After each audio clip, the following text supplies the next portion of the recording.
శ్రీమాత్రే నమః. అమ్మ ప్రపంచానికి స్వాగతం. మళ్ళీ నిన్న శుక్రవారం వచ్చేసింది కదండి, అమ్మవారి అభిషేకం వీడియోతో మీ ముందుకు వచ్చేసాను. ఇది మేము ప్రతి శుక్రవారం అమ్మవారికి ఏ అభిషేకాలు చేస్తామో ఈ వీడియోలో చూపిస్తూ చేశానండి. ఫస్ట్ అమ్మవారిని ఆహ్వానించి కూర్చోబెట్టినాక అమ్మవారికి దేవి ఉపనిషత్తుతో జలాభిషేకం చేస్తామండి. దాని తర్వాత క్షీరోపనిషత్తుతో బిల్వాలన్నీ వేసుకొని భస్మం వేసుకొని అమ్మవారికి క్షీరోపనిషత్తు చదువుతూ అభిషేకం చేసుకుంటాము. ఈ రెండు అభిషేకాలు అయిపోయినాక అమ్మవారికి క్షీరంతో అభిషేకం చేస్తామండి. క్షీరం అంటే తెలుసు కదా, పాలతో చేస్తాం. అవి అయిపోయినాక దధితో చేస్తామండి. దధి పెరుగు. పాలు వచ్చేసి మీకు ఆరోగ్యం ఇస్తాయండి.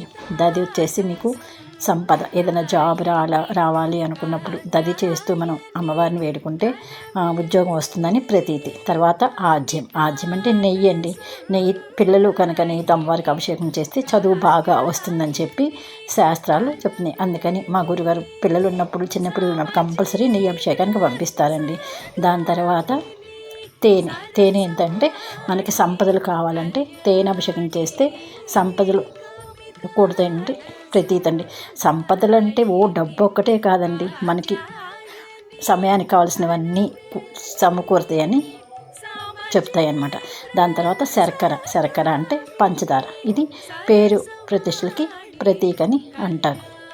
అలాగే ఈ అభిషేకాలన్నీ అయిపోయినాక అమ్మవారికి పసుపుతో హరిద్రాలతో అభిషేకం చేస్తాం. అమ్మవారు చూడండి ఎంత బాగుందో, పచ్చగా మెరిసిపోతూ ఆ పచ్చడి పసుపు మీద ఎర్రటి కుంకుమ పెడితే అమ్మవారు ఎంత బాగున్నారో కదా.